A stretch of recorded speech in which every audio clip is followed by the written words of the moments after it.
Seorang wanita bernama Ayu ditemukan tewas terbunuh di sebuah wisma daerah Kaliurang, Yogyakarta. Korban mutilasi ditemukan dengan kondisi penuh luka.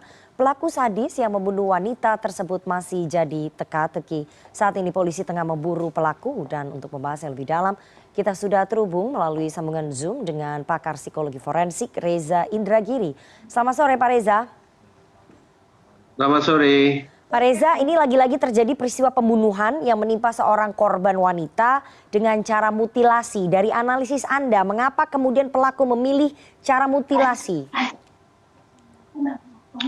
Ada dua kemungkinan. Pertama, mutilasi sebagai sebuah episode susulan ketika pelaku barangkali merasa bahwa amarahnya, kebenciannya, sakit hati, cemburunya, dendamnya, atau perasaan-perasaan negatif lainnya seolah tidak akan bisa dia lepaskan, tidak akan bisa melegakan seandainya aksi kejahatan itu berhenti hanya pada pembunuhan saja. Oke. Jadi dengan kata lain, mutilasi merupakan cara untuk memastikan bahwa pelaku betul-betul merasa lega karena seluruh perasaan negatifnya sudah dia luapkan.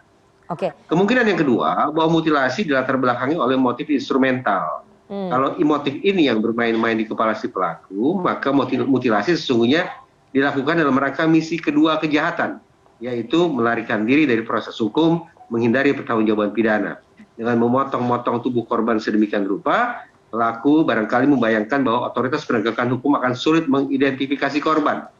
Kalau korban tidak bisa diidentifikasi, lebih-lebih lagi pelaku pembunuhannya. Baik, kalau dari pengakuan keluarga kan tubuh korban dipenuhi luka ya. Apakah menurut analisis Anda ini pelaku dalam keadaan emosi atau memang sadar sepenuhnya atau bagaimana Pak? Seandainya luka-luka tersebut di luar, bagian tubuh yang dipotong, maka luka-luka yang berserak itu boleh jadi merupakan penanda ada muatan emosi atau muatan perasaan negatif pada diri si pelaku.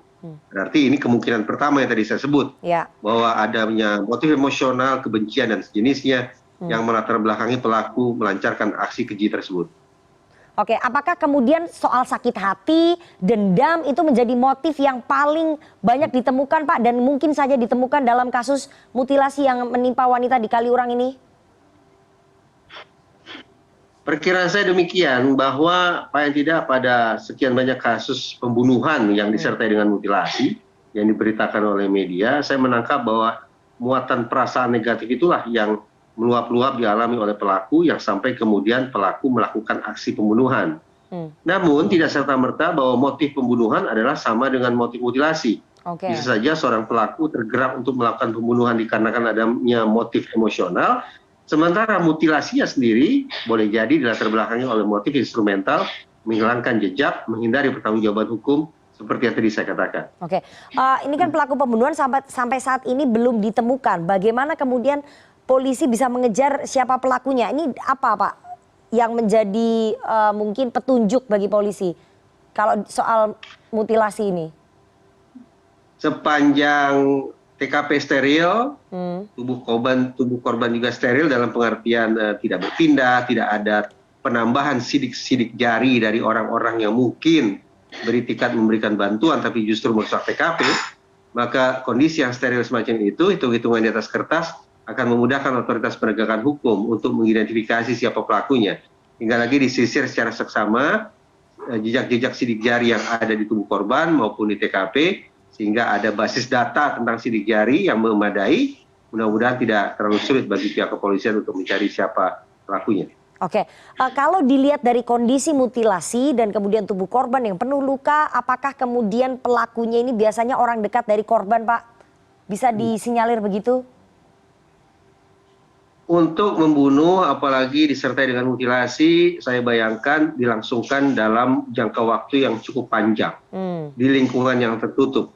Siapa gerangan orang yang mampu untuk menguasai korban dalam jangka waktu yang relatif panjang dan mengisolasinya dalam sebuah lingkungan tertutup? Memang masuk akal kalau kita berspekulasi orang dekatlah yang melakukan aksi keji tersebut. Tadi saya simak bahwa ada secarik surat yang isinya penyesalan atau semacam itu. Nah, itu barangkali juga merupakan petunjuk yang bisa ditelusuri oleh pihak kepolisian guna memastikan seberapa jauh kemungkinan orang dekat yang menjadi pelaku perbuatan jahat yang kita perbincangkan ini.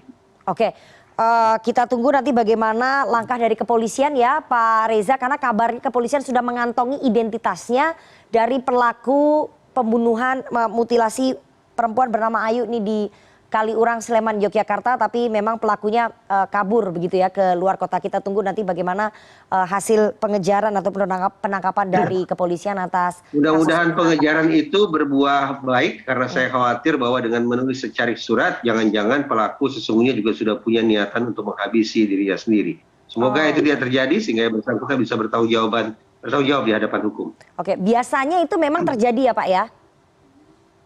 Saya bayangkan kalau si pelaku sungguh-sungguh ingin melarikan diri, ingin menghilangkan jejak, tidak meninggalkan barang bukti, maka apa poinnya dia tulis secarik surat itu?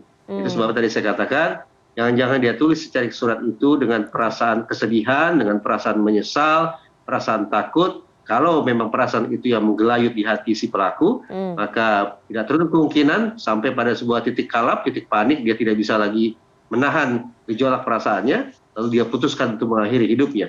Jadi suatu hal yang sangat mungkin. Ini gangguan mental atau psikopat yang mungkin bisa terjadi kepada pelaku? Anda melihat analisisnya seperti itu, Pak? Bisa saja demikian, tetapi kita tidak bicara tentang orang biasa. Kita bicara tentang orang yang diduga melakukan sebuah perbuatan pidana. Dengan gambaran situasi seperti itu, maka yang tepat adalah kita berasumsi bahwa pelaku adalah orang yang sehat, orang yang waras, orang yang rasional. Karena hanya dengan asumsi semacam itu, maka pelaku akan kita bisa seret ke hadapan mahkamah hukum. Tapi kalau kemudian kita terlalu dini langsung berspekulasi tentang segala bentuk abnormalitas yang ada pada diri si pelaku, termasuk yang saya maksud adalah abnormalitas psikologis maupun abnormalitas psikiatris, maka sadar tidak sadar, sengaja tidak sengaja, kita justru seperti memberikan bahan bagi yang bersangkutan untuk lolos dari jerat hukum. Oke, Pak Reza, terakhir ini kan banyak sekali ya dalam waktu berdekatan terjadi peristiwa pembunuhan mutilasi.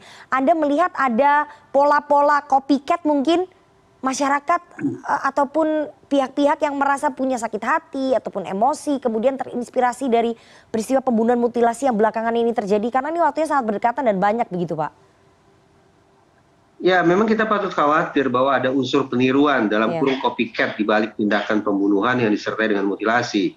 Juga pada sisi lain teringat oleh saya pernyataan dari Organisasi Kesehatan Dunia yang mengatakan bahwa pasca pandemi virus COVID-19, besar peluang akan terjadi pandemi baru, yaitu pandemi semacam gangguan jiwa, pandemi perilaku-perilaku yang ekstrim, perilaku-perilaku yang malah suai dan sejenisnya.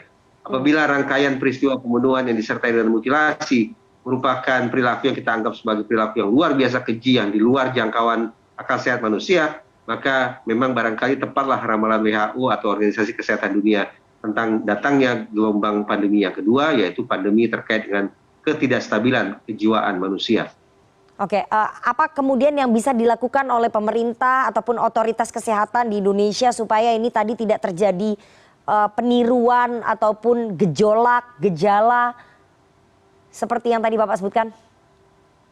Sulitlah, kita mau membendung media seperti apa, tidak mungkin. Anggaplah media konvensional bisa kita tutup ya. Tapi siapa yang bisa memastikan bahwa media sosial akan bersih dari hal-hal yang boleh jadi menginspirasi siapapun untuk kemudian melakukan perbuatan keji, termasuk belajar untuk menjadi pelaku kejahatan dengan rupa-rupa modus, dengan rupa-rupa cara, termasuk menghilangkan barang bukti dengan metode mutilasi. Saya tidak begitu yakin kita akan menemukan sebuah solusi yang sederhana tentang bagaimana kita bisa mengatasi copycat semacam ini. Baik, kita tunggu nanti hasil penyelidikan dari kepolisian ya terhadap pelaku pembunuhan yang terjadi pada seorang wanita bernama Ayu di Kaliurang, Sleman, Yogyakarta, dan semoga kekhawatirannya Pak Reza tadi tidak terwujud ataupun tidak terjadi. Manusia-manusia di Indonesia ataupun di seluruh dunia masih dalam kondisi mental yang sehat begitu ya dan tidak melakukan tindakan-tindakan. Semoga ini tanda petik sebatas kasus homicide yang tidak menjadi kasus homicide disusul suicide. Oke. Terima kasih sekali pakar psikologi forensik Reza Indragiri atas penjelasannya yang sangat komprehensif kepada CNN Indonesia Newsroom. Sore hari ini saya selalu Pak Reza. Terima kasih, salam sehat. Salam sehat.